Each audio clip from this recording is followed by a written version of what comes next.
আওয়ামী লীগ নিষিদ্ধের দাবিতে উত্তাল শাহবাগ, রাজপথে প্রতিহত করবে এনসিপি, কারো হস্তক্ষেপ মেনে না নেওয়ার ঘোষণা।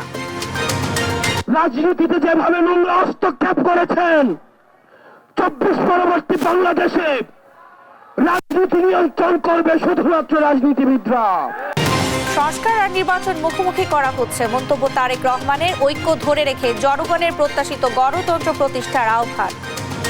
এমন কিছু আমরা বলবো না, এমন কিছু করা থেকে আমরা বিরত থাকার চেষ্টা করব, যাতে করে কোনোভাবেই স্বৈরাচার বা তার প্রেতাত্মারা আবার এদেশের মানুষের কাঁধে চেপে বসতে পারে। জাতীয় নির্বাচনের আগে গণপরিষদ চায় এনসিপি, 16 বছরে ভোটার করার প্রস্তাব। ভোট নিয়ে টালবাহানা মানবে না গণ অধিকার পরিষদ। এবং সংস্কার শেষেই নির্বাচন চায় খেলাফত মজলিস, দ্বিকক্ষ বিশিষ্ট সংসদের পক্ষে লেবার পার্টি। দ্রুতই ঐকমত্য সম্ভব বললেন আলী রিয়াজ। আমন্ত্রণ সংবাদ রাতে, দেখছিলেন সংবাদ শিরোনাম, সঙ্গে আছি আমি শারমিন নাসিম। এবারে বিস্তারিত। কোনো ব্যক্তি বা প্রতিষ্ঠানকে দেশের রাজনীতিতে নগ্নভাবে হস্তক্ষেপ করতে দেয়া হবে না বলে হুঁশিয়ারি দিয়েছেন জাতীয় নাগরিক পার্টি এনসিপির দক্ষিণাঞ্চলের মুখ্য সংগঠক হাসনাত আব্দুল্লাহ। শনিবার রাজধানীর শাহবাগে আওয়ামী লীগ নিষিদ্ধের দাবিতে করা বিক্ষোভ সমাবেশে এ কথা বলেন তিনি। আর আওয়ামী লীগকে নিষিদ্ধ ও দল হিসেবে বিচারের মুখোমুখি করতে সরকারের প্রতি আহ্বান জানান দলটির সদস্য সচিব আক্তার হোসেন। আরো জানাচ্ছেন ফাহিম ইউসুফ। শনিবার রাজধানীর শাহবাগে জাতীয় জাদুঘরের সামনে আওয়ামী লীগের নিবন্ধন বাতিলের দাবিতে বিক্ষোভ সমাবেশের আয়োজন করে জাতীয় নাগরিক পার্টির ঢাকা মহানগর শাখা। সেখানে অংশ নেন দলটির দক্ষিণাঞ্চলের মুখ্য সংগঠক হাসনাত আব্দুল্লাহ। এ সময় তিনি বলেন, আওয়ামী লীগকে পুনর্বাসনের জন্য বিএনপি এবং জামায়াতের অসংখ্য নেতাকর্মীকে জীবন দিয়ে সে দায় মেটাতে হয়েছে। শহীদ জিয়াউর রহমান আওয়ামী লীগকে পুনর্বাসন করেছিলেন, উনাকে তার জীবন দিয়ে সেই দায় মেটাতে হয়েছে। জামাতে ইসলামী আওয়ামী লীগকে পুনর্বাসন করেছিলেন, তাদের নেতা কর্মীদের হত্যার মধ্য দিয়ে সেই দায় মেটাতে হয়েছে। রাজনীতি রাজনৈতিক ব্যক্তিরা দেখবে, অন্য কোনো ব্যক্তি বা প্রতিষ্ঠানের হস্তক্ষেপ মেনে নেওয়া হবে না বলেও হুঁশিয়ারি দেন হাসনাত আব্দুল্লাহ। রাজনৈতিক পরিমণ্ডলে আপনারা ক্যান্টনমেন্ট থেকে গত 16টা বছর যেভাবে নগ্ন হস্তক্ষেপ করেছেন, যেভাবে ক্যান্টনমেন্টের বিভিন্ন দপ্তর উপদপ্তরের মধ্য দিয়ে আপনারা রাজনীতিতে যেভাবে নোংরা হস্তক্ষেপ করেছেন, 24 পরবর্তী বাংলাদেশে রাজনীতি নিয়ন্ত্রণ করবে শুধুমাত্র রাজনীতিবিদরা। এ সময় দলটির সদস্য সচিব আক্তার হোসেন বলেন, এক বিন্দু রক্ত থাকতে এদেশে আওয়ামী লীগকে রাজনীতি করতে দেওয়া হবে না। আমাদের চোখের সামনে আমরা যাদের জীবন যেতে দেখেছি, তাদের রক্তের শপথ, আমাদের শরীরে এক বিন্দু রক্ত থাকা অবস্থায় আওয়ামী লীগকে বাংলাদেশে আমরা আর স্বনামে রাজনীতি করতে দেব না। ওই মুজিববাদী আদর্শের রাজনীতি বাংলাদেশে আর পুনর্বাসিত করার চেষ্টা হতে দেওয়া হবে না। বিক্ষোভ সমাবেশ শেষে শাহবাগ থেকে রাজু ভাস্কর্য হয়ে শহীদ মিনার পর্যন্ত মিছিল করেন জাতীয় নাগরিক পার্টির নেতাকর্মীরা। ফাহিম ইউসুফ, দেশ টিভি, ঢাকা। আওয়ামী লীগ নিষিদ্ধের সিদ্ধান্ত নিতে 48 ঘন্টার আলটিমেটাম দিয়েছে জুলাই গণ অভ্যুত্থানের আহতদের সংগঠন ওয়ারিয়র্স অফ জুলাই। এদিকে নির্বাহী আদেশে নয়, গণভোটের মাধ্যমে আওয়ামী লীগকে নিষিদ্ধের দাবি জানিয়েছে ইনকিলাব মঞ্চ। দেশবাসী জুলাই পিলখানা ও শাপলা চত্বরের গণহত্যার দ্রুত ও দৃশ্যমান বিচার চায় বলেও জানায় সংগঠনটি। আলী আক্কাস আকাশকে সঙ্গে নিয়ে এইচ হিমেলের রিপোর্ট। শনিবার আওয়ামী লীগ নিষিদ্ধের দাবিতে ঢাকা বিশ্ববিদ্যালয়ের রাজু ভাস্কর্যের সামনে বিক্ষোভ সমাবেশ করে জুলাই গণ অভ্যুত্থান আহতদের সংগঠন ওয়ারিয়র্স অব জুলাই। পরে মিছিল শেষে শাহবাগ মোড়ে অবস্থান নেয় তারা। এ সময় আওয়ামী লীগ নিষিদ্ধের ব্যাপারে সরকারকে দ্রুত সিদ্ধান্ত নেওয়ার আহ্বান জানায় সংগঠনটি। 48 ঘন্টার মধ্যে সিদ্ধান্ত না এলে ঢাকা অবরোধের ঘোষণা দেয় নেতারা। তারা যেন কোনোভাবে এটা কল্পনা না করে যে আওয়ামী লীগ বাংলাদেশে পরবর্তীতে আসতে পারবে এবং আওয়ামী লীগের নামধারী না হয়েও কেউ ফ্যাসিবাদ কাঠামোকে তুলে ধরতে পারবে। সরকারকে একটি বার্তা দেওয়া উচিত যে আপনারা এই যে সুশীল কথাবার্তা বাদ দিয়ে আওয়ামী লীগকে নিষিদ্ধ করুন। আওয়ামী লীগের নিষিদ্ধের দাবিতে আমরা আজকে 33 দিনের মতো অবস্থান কর্মসূচি পালন করছি শাহবাগে, এবং আজকে আমরা রাজপথে নামতে বাধ্য হয়েছি, শাহবাগ ব্লকেট করতে বাধ্য হয়েছি। এদিকে রায়ারবাজার বুদ্ধিজীবী কবরস্থানে জুলাই গণ অভ্যুত্থানের শহীদদের কবর জিয়ারত করেন ইনকিলাব মঞ্চের নেতাকর্মীরা।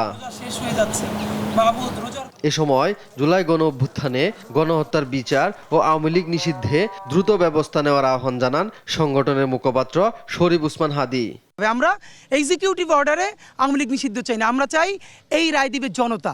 এর মানে আওয়ামী লীগ নিষিদ্ধকরণের প্রশ্নে বাংলাদেশে গণভোট দিতে হবে, এবং সেই গণভোট যদি বাংলাদেশের জনগণ মনে করে আওয়ামী লীগ নিষিদ্ধ করা হবে তাহলে হবে, আর নইলে হবে না।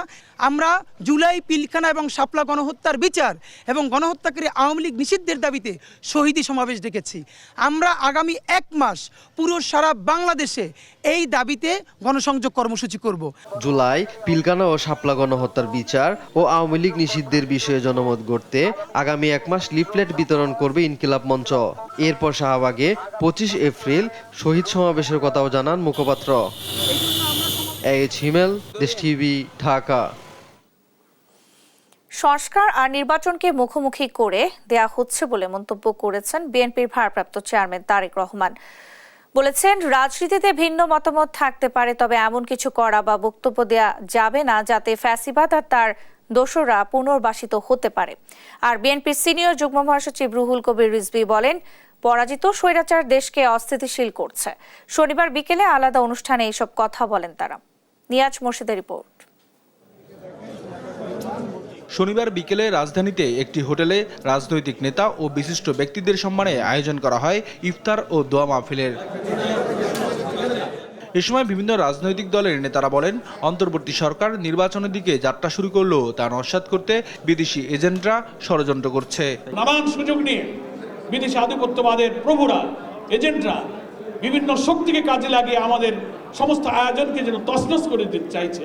খুবই স্পষ্ট বলি, সরকার যখন মনে করছেন যে তাদেরকে রাজনীতিতে ব্যান করবেন না, তার মানে রাজনীতি করবার অনুমতি দেবেন, গ্যারান্টি আপনাদেরকেও দিতে হবে যে তারা এখানে অনুপ্রবিষ্ট হয়ে আমাদের গণতন্ত্রের বাগানটাই নষ্ট করে দেবেন না। ইফতার মাহফিলে ভার্চুয়ালি যুক্ত হয়ে বিএনপির ভারপ্রাপ্ত চেয়ারম্যান তারেক রহমান বলেন, নির্বাচন ও সংস্কার মুখোমুখি করে দেয়া হচ্ছে, সবাইকে ঐক্য ধরে রাখতে হবে। সংস্কার এবং নির্বাচন এটিকে মুখোমুখি করে দেওয়া হচ্ছে। মতভিন্নতা থাকবে, আমরা বসবো, আলোচনা করব।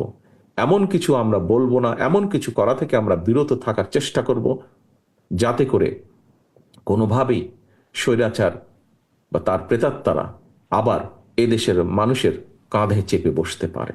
অন্য এক ইফতার মাহফিলে বিএনপির সিনিয়র যুগ্ম মহাসচিব রুহুল কবির রিজভী বলেন, পরাজিত স্বৈরাচার ঘুমিয়ে থাকলেও মাঝে মাঝে জেগে উঠে দেশকে অস্থিতিশীল করছে। পরাজিত স্বৈরাচারের দানব তারা ঘুমিয়ে থাকার ভান করলেও তারা মাঝে মাঝে জেগে ওঠার চেষ্টা করে। ফ্যাসিস্ট প্রতিহতে ঐক্যের বিকল্প নাই বলে মন্তব্য রাজনৈতিক নেতাদের। নিয়াজ মোর্শেদ, দেশ টিভি, ঢাকা।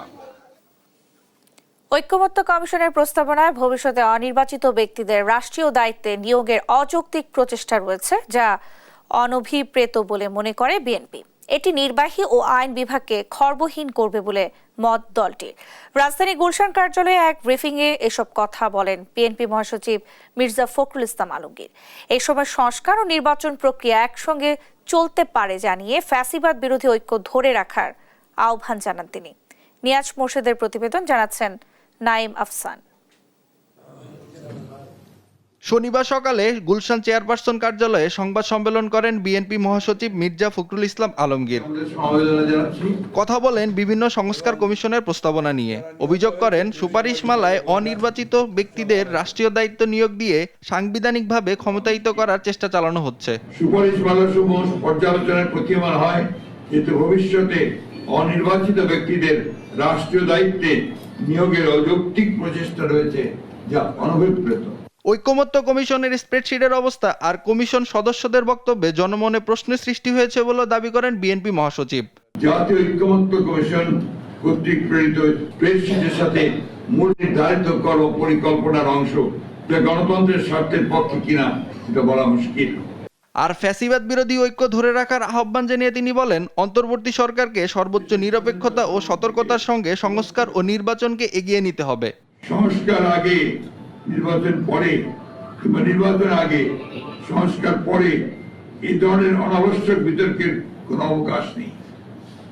যেহেতু সংস্কার একটি চলমান প্রক্রিয়া, সংস্কার ও নির্বাচন প্রক্রিয়া দুটোই একসাথে চলতে পারে। সংবাদ সম্মেলনের শুরুতেই গাজায় নিহতদের শ্রদ্ধা এবং ইসরায়েলি বর্বর হামলার তীব্র নিন্দাও জানান বিএনপি মহাসচিব। হত্যাকাণ্ড ইসরায়েল চালাচ্ছে, তার তীব্র নিন্দা জানাচ্ছি। নাইম আফসান, দেশ টিভি, ঢাকা। সংসদ নির্বাচনে প্রার্থিতা 21 বছরের পরিবর্তে 23 আর ভোটাধিকারের ক্ষেত্রে সর্বনিম্ন বয়সসীমা 16 বছর করার পক্ষে জাতীয় ঐক্যমত্য কমিশনের প্রস্তাব দেবে জাতীয় নাগরিক পার্টি এনসিপি। সকালে বাংলা মোটরের অস্থায়ী কার্যালয়ে এই কথা জানান দলটির সংস্কার বিষয়ক সমন্বয়ক কমিটির কোঅর্ডিনেটর সারওয়ার তুষার। এই সময় আগে গণপরিষদ নির্বাচনের দাবি জানান তিনি। কাল ঐক্যমত্য কমিশনের সংস্কার প্রস্তাবপত্রে মতামত জমা দেওয়ার কথাও জানান এনসিপির এই নেতা। সাবরিনা মজুমদারের রিপোর্ট। শনিবার সকালে বাংলা মোটরের জাতীয় নাগরিক পার্টির অস্থায়ী কার্যালয়ে সংস্কার বিষয়ক সমন্বয় কমিটির পরিচিতি পর্ব উপলক্ষে সংবাদ সম্মেলন ডাকে সংস্কার বিষয়ক সমন্বয় কমিটির সমন্বয়ক সারওয়ার তুষার, যেখানে পরিচয় করে দেওয়া হয় দলটির বাকি সদস্যদের সঙ্গে। জাতীয় নাগরিক পার্টির যুগ্ম আহ্বায়ক এবং পরে তিনি জানান রোববার দুপুরে জাতীয় ঐক্যমত্য কমিশনের সংস্কার প্রস্তাবের মতামত জমা দিবেন তারা। 111টি যে সংস্কার সুপারিশ, তার মধ্যে কিছু কিছু জায়গায় আমাদের কাছে মনে হয়েছে যে এগুলোর ক্ষেত্রে আলোচনার দরকার আছে। তো আমরা সেইটার ক্ষেত্রে কমিশনের কাছে জানতে চাইব যে কি ভিত্তিতে আপনারা আলোচনা ছাড়া ওই 111টা বাছাই করলেন, এটা আমাদের তাদের কাছে প্রশ্ন থাকবে। এ সময় গণপরিষদ নির্বাচনের মাধ্যমে নতুন সংবিধানের পক্ষে নিজেদের অবস্থান পুনর্ব্যক্ত করেন তিনি। প্রয়োজনে একই সাথে গণপরিষদ নির্বাচন ও আইনসভা নির্বাচন হতে পারে বলেও মত এনসিপির এই নেতার। গণপরিষদ নির্বাচন যদি নাও হয় তাহলে সেক্ষেত্রে গণপরিষদ ও আইনসভা হিসেবে নির্বাচিত সংসদ, যেটাকে ইংরেজিতে অনেকে বলে থাকেন ম্যান্ডেটেড কনস্টিটিউয়েন্ট লেজিসলেচার, মানে এমন একটা আইনসভা যার গণপরিষদের ভূমিকাও থাকবে। তো সেই প্রস্তাবটা আমাদের বিবেচনার মধ্যে আছে। নির্বাচনে প্রার্থিতার ক্ষেত্রে বয়স সর্বনিম্ন 23 ও ভোটাধিকার 16 করার পক্ষে প্রস্তাব দেওয়ার কথাও জানান সারওয়ার তুষার। এ সময় দেশের নতুন সংবিধানের প্রয়োজন উল্লেখ করে 72-এর সংবিধান গ্রহণযোগ্য নয় বলেও দাবি তার। আনুষ্ঠানিকভাবে আমাদের এই প্রতিনিধি দল। সাবরিনা মজুমদার, দেশ টিভি, ঢাকা। আওয়ামী লীগকে নিষিদ্ধ ও গণহত্যার বিচারের দাবিতে বিক্ষোভ সমাবেশ করেছে ছাত্র অধিকার পরিষদ। শনিবার বিকেল 3টার দিকে ঢাকা বিশ্ববিদ্যালয়ের রাজু ভাস্কর্যের পাদদেশে এই বিক্ষোভ মিছিল অনুষ্ঠিত হয়। ছাত্র অধিকার পরিষদের সভাপতি বিনিয়ামিন মোল্লা বলেন, আওয়ামী লীগ দেশের স্বাধীনতা সার্বভৌমত্বকে ধারণ করে না। বাংলার মাটিতে তাদের রাজনীতি করার কোনো অধিকার নেই। আওয়ামী লীগকে নিষিদ্ধ করার পরিকল্পনা নেই। প্রধান উপদেষ্টা এমন বক্তব্যের নিন্দাও জানান তিনি। এই সময় নির্বাচন নিয়ে তালবাহানা মেনে না নেওয়া হবে না বলে সতর্ক করেন বক্তারা।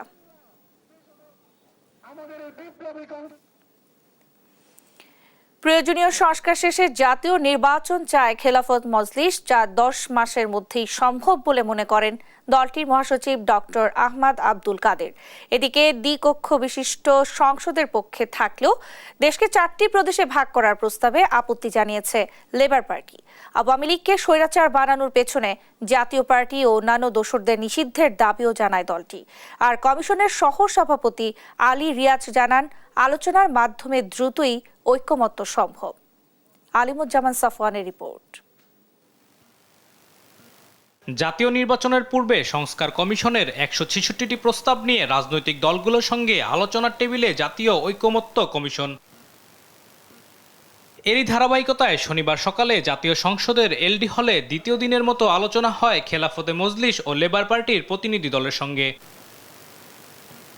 আলোচনা শেষে 166টি সুপারিশের 140টির সঙ্গে একমত খেলাফত মজলিস।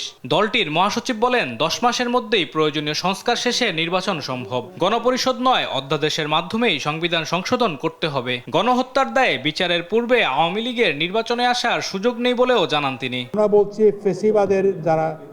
ফেসিবাদ এবং তার দোসর যারা, আগামী নির্বাচনে তারা আসার সুযোগ নাই। তাদের বিরুদ্ধে বিচার করতে হবে। বিচার করার পরে যদি প্রমাণিত হয় যে তাদের কেউ আসতে পারে, তখন দেখা যাবে, এটা এই মুহূর্তে সুযোগ নাই। এদিকে 166টি প্রস্তাবের 147টির সঙ্গে একমত লেবার পার্টি। দ্বিকক্ষ বিশিষ্ট সংসদের পক্ষে অবস্থান নিয়ে দেশকে 4টি প্রদেশে ভাগ করার বিরুদ্ধে দলটি 4টা প্রদেশে বিভক্ত করার কথা বলেছেন। আমরা বলেছি যে এতে দেশের স্বাধীনতা, সার্বভৌমত্ব, রাষ্ট্রীয় অখণ্ডতা হুমকির মুখে পড়ার সমূহ সম্ভাবনা রয়েছে।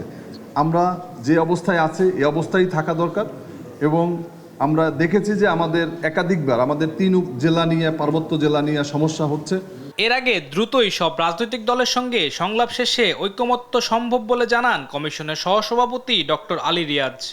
আমরা আশা করি যে আলোচনা শুধু আপনাদের সঙ্গে না, অন্যান্য রাজনৈতিক দলের সঙ্গে আলোচনা অব্যাহত থাকবে এবং তার মধ্য দিয়ে আমরা এক জায়গায় আসতে পারবো স্বল্পতম সময়ের মধ্য দিয়ে। আলিমুজ্জামান সাফওয়ান, দেশ টিভি, ঢাকা।